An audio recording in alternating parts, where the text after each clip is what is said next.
We are all probably quite familiar with this gospel passage, but actually probably not this particular one, but one that sounds just like it. And we find that one in the 5th chapter of Matthew at the beginning of what we often call the Sermon on the Mount. And that passage we often use a code word for. We call it the Beatitudes. The Beatitudes. St. Luke takes the same point of Jesus' teaching, and he has his own set of Beatitudes here, very similar to those in Matthew, to be sure, but quite different in other ways. First of all, we don't see Jesus on the side of a hill teaching the crowds who have gathered around below, but rather we see Jesus among the people, sitting there perhaps teaching, but as Luke says, on a level place. We might call this, in contrast then, the Sermon on the Plain, as opposed to the Sermon on the Mount. But the teaching is nonetheless similar. Blessed are those who are poor. Blessed are those who are hungry, and so on.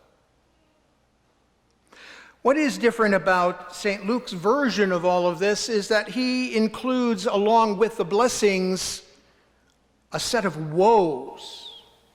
A set of woes. We don't find that in Matthew.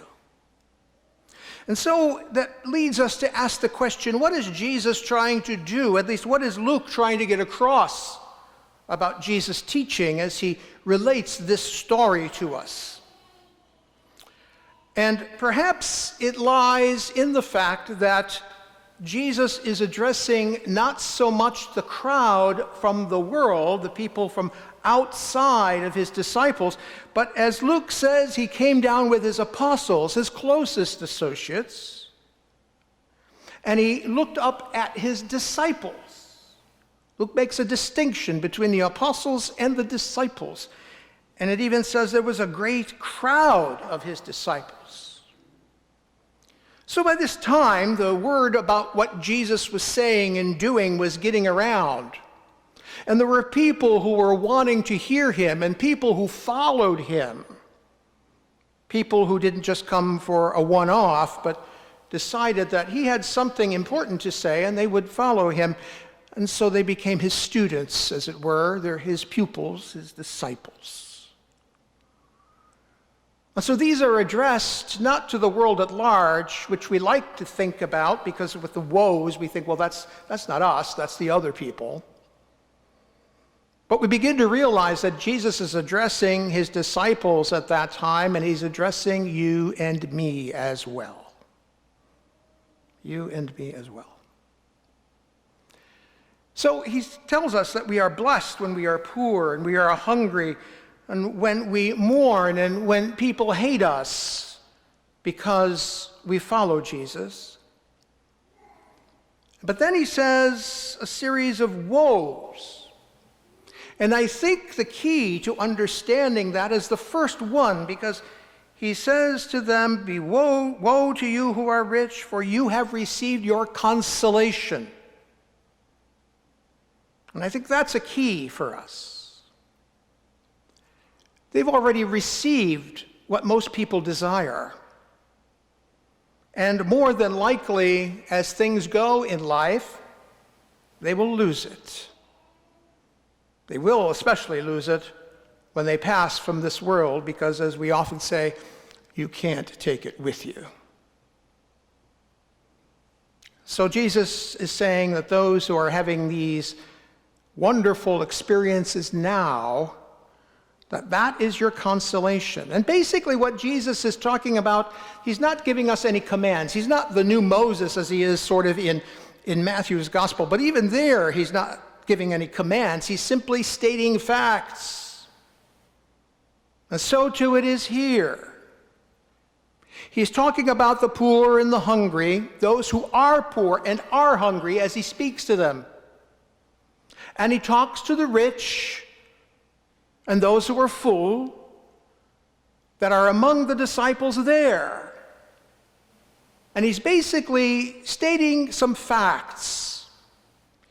Because the reality of our life is that most of us at one point or another in life, unless we are exceptionally gifted, will experience some form of poverty.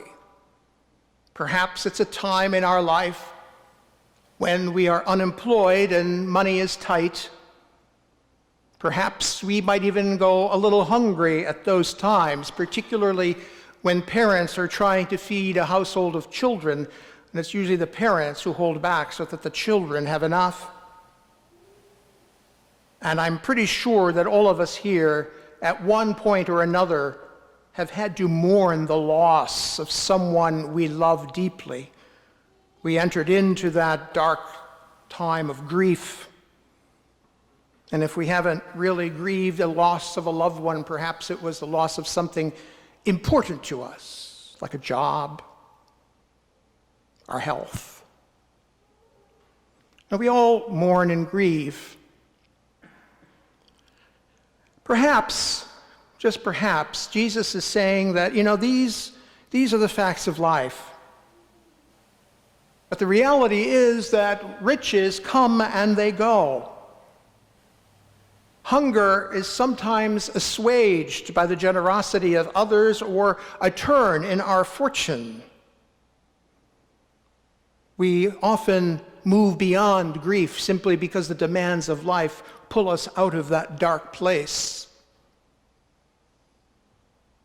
Now, these are facts of life. So what is he trying to get at? I think the answer lies in that first word in each of those things, blessed. Blessed are you. In some translations of these passages, both in Matthew and Luke, the translator will put in the word happy. Happy are you. I'm not too aware of anybody who is poverty-stricken as being overly joyful from the point of view of the world. I know there are a lot of people who have hunger pains, and it is not being a happy state of being. So what is Jesus getting at? I think what he's getting at is the fact that that word, the word that is used there, blessed, blessed, happy, it's not an emotional word. It's not a word describing our emotions, but rather describing our state in life. And what he's describing is a right relationship with God. That in fact, when we are right with God, we find a certain sense of inner contentment. And that inner contentment can help us overcome any of the challenges we face, like poverty and hunger and persecution.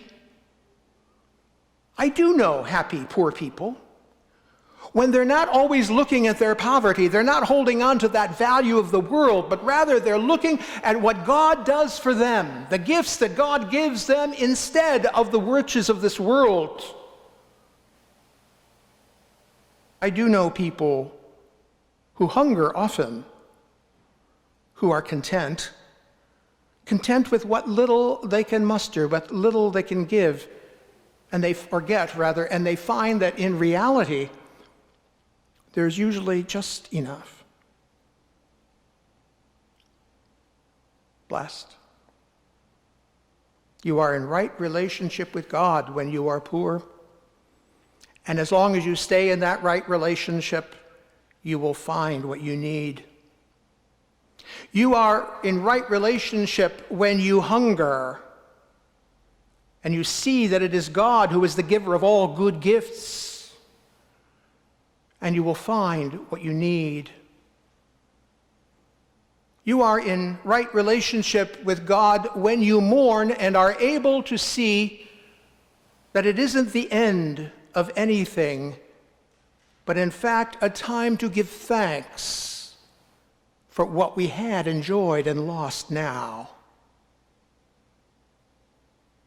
No, this is about holding on to stuff, holding on to things, even to hold on to ourselves, even to hold on to the things of life, and rather to see that they all pass away.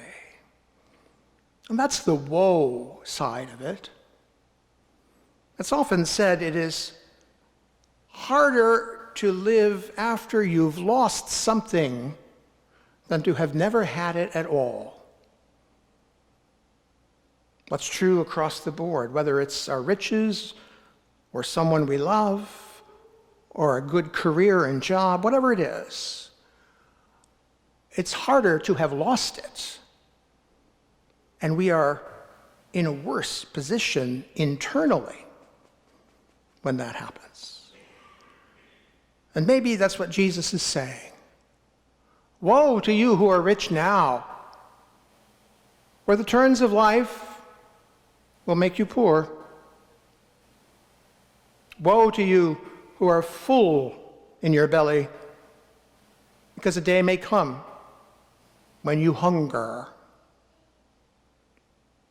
Woe to you when you want the world to think well of you and are not willing to live out the values of the kingdom that I bring you. Because that's what the false prophets did.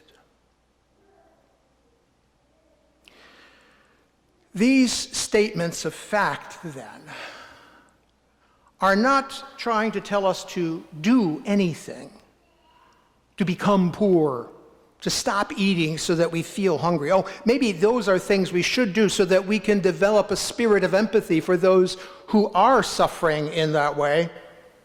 What Jesus is really trying to get at for us is that we need to look for the values of the kingdom of God and put them first. Because it's there that we find our true contentment. The things of this world pass away, but the things of God remain forever. It is there that we must place our confidence. It is there that we place our trust. It is there that we find what we need. You know, those first Christians, those first followers of Jesus, those first disciples, after Jesus was raised from the dead and ascended in glory into heaven, and they began to do the work of the mission of the church, we find in the book of the Acts of the Apostles, we find it said this: all sold what they had and they put it in a common purse, and all received from the common place that which they needed. You see, that's what Jesus is thinking.